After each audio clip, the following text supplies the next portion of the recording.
గౌరవనీయులు శ్రీ నారా లోకేష్ గారికి మరియు ఇక్కడికి విచ్చేసిన ఉపాధ్యాయులకు, తల్లిదండ్రులకు అందరికీ నా నమస్కారం. నా పేరు జంగా కీర్తన. నేను ఏపీ మోడల్ స్కూల్ దేశవరం నుంచి వచ్చాను. నేను చదువుకుంటున్నప్పుడు చాలా పెద్ద సిచ్యువేషన్ ఫేస్ చేశాను సార్. చెవు సరిగ్గా వినిపించాం, లెసన్స్ వినలేని సిచ్యువేషన్, ఎలా చదవాలో కూడా తెలియదు. అందరేమో చదవలేదు, ఈ అమ్మాయితో ఇంతటితో చదివాగిపోయిద్ది అని మాట్లాడుతూ ఉండేవాళ్ళు. కానీ మా నాన్నగారు జంగా బ్రహ్మయ్య గారు చాలా ప్రోత్సహించారు సార్. పక్కనే ఉండి నువ్వు ఎవరిని పట్టించుకోవద్దు, నువ్వు ఖచ్చితంగా సాధించగలుగుతావు, బాగా చదువుకోవాలి, మంచి మార్కులు తీసుకొచ్చుకోవాలి. మరియు మా ప్రిన్సిపల్ మేడం శ్రీమతి వెలంగని మేరీ గారు పక్కనే ఉండి ప్రతి నిమిషం గమనిస్తూనే ఉంటారు, ప్రతి క్షణం వచ్చి మాట్లాడుతూనే ఉంటారు. ఎలా చదువుతున్నావు, చెప్పేది అర్థం అవుతుందా లేదా, నీకు అర్థం కాకపోతే పక్కనున్న వాళ్ళని అడిగి తెలుసుకో. ఇంటికి వెళ్ళి వెంటనే ఇంటి దగ్గర ఉండి రోజు నాన్నగారు పక్కనే ఉంటారు. హాస్టల్ కూడా పంపించలేదు నన్ను, పక్కనే ఉండి ఎలా చదువుతున్నా, అసలు ఏం జరుగుతుంది మొత్తం నాకు చెప్పు, నేను చూసుకుంటాను, నువ్వేమీ ఆలోచించొద్దు. ఏ సిచ్యువేషన్ వచ్చినా, ఎంత పెద్ద సమస్య వచ్చినా నా దాకా ఎవరు తీసుకురాలేదు, నేను ఎక్కువ ఆలోచిస్తాను అని. వాళ్ళే ఫేస్ చేశారు అన్నిటినీ. నార్మల్గా ఉండాలి, బాగా చదువుకో అని. చుట్టుపక్కల చూసే వాళ్ళందరూ చాలా అనుకున్నారు సార్ చదవలేను అని. ఇంతటితో అసలు చెప్పలేని సిచ్యువేషన్. ఇంట్లో ఉండి క్లాస్ తింటా, ఇంట్లో ఉండి చదువుకుంటూ ఉన్నాను. ఇప్పుడు ఈరోజు 902 మార్కులు తీసుకొచ్చుకొని ఇన్ని సమస్యలు ఎదుర్కొని ఈరోజు ఇక్కడ నిలబడి మాట్లాడుతున్నాను. అస్సలు ఎక్స్పెక్ట్ చేయలేదు నీ మార్కులు వస్తాయని. ఇప్పటికి కూడా ధైర్యమే లేదు మాట్లాడటానికి. ఇంత దూరం వచ్చానంటే నేను కూడా నమ్మలేకపోతున్నాను.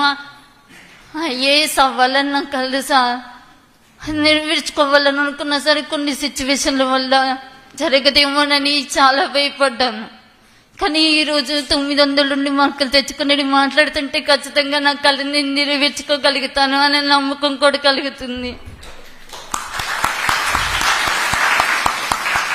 కేవలం చదువుకోవటానికి మీరు కొంచెం సహాయం చేస్తే తప్పనిసరిగా బాగా చదువుకోగలన నమ్మకం మాత్రం నాకుంది. ఎంత దూరమైనా చదువుతాను, చదవాలని నమ్మకం చాలా ఉంది సార్. చదువు అంటే చాలా ఇష్టం. మా నాన్నగారికి చదువు అంటే చాలా ఇష్టం. కొన్ని కారణాల వల్ల ఆయన చదువుకోలేకపోయారు. ఇప్పటి నుంచి చిన్నప్పటి నుంచి బాగా చదువుకోవాలి అని కళ్ళని అలవాటు చేశారు. ఇంట్లో కూడా పనులు కూడా ఏమీ చేయను, చదువుకోవటమే పని, చదువుతూనే ఉంటా.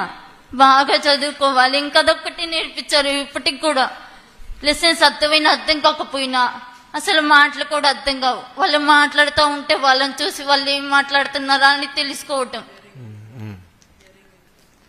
ఇప్పటికి కూడా ఇంతమంది మాట్లాడారు, నాకేం తెలియదు, నేను నార్మల్ గానే ఉన్నాను. నేను కొంచెం చూపించుకొని బాగా చేయించుకోవాలి సార్. అది నా బాధ్యత తల్లి, మేము మాట్లాడుకున్నాం. నాన్నగారు గర్వంగా చేస్తున్నారు మీ వైపు. అయ్యగారు, ఈరోజు మీ పాప వల్ల మేము కూడా చాలా నేర్చుకున్నాం. ఈ మీటింగ్ వచ్చే ముందల పాప గురించి కూడా మేడం గారు చెప్తాం జరిగింది. ప్రిన్సిపల్ సెక్రటరీ గారు కూడా మాట్లాడి అసలు ఇది కూడా మనం ఎట్లా మిస్ అవుతున్నాం, ఇట్లయితే ఎట్లా మనం ప్రభుత్వం అంటున్నాం, ఇన్ని కార్యక్రమాలు చేస్తున్నాం, ఇది ఎట్లా మిస్ అయ్యామని మేము చర్చించాం. ఒక మాటలో చెప్పాలని మీ పాప వల్ల మేము చాలా నేర్చుకున్నాం. అంటే ఎన్ని లోటుపాట్లు ఉన్నాయి వ్యవస్థలో, ఏం చేయాలని దానిపైన ఒక కార్యక్రమం ఇప్పుడు చేపడతాం. వచ్చే సంవత్సరం నుంచి ఇట్లాంటి హియరింగ్ ఇబ్బంది ఉన్న పిల్లలకి వాళ్ళకి మెరుగైన మెషిన్లు ఎట్లా అందజేయాలి, టెస్టింగ్ ఎట్లా చేయాలి, కంటి చూపు కూడా ఇబ్బంది ఉన్న వాళ్ళకి ఎట్లా చేయాలనేది మేము వాస్తవం నేర్చుకున్నాం, తెలుసుకున్నాం.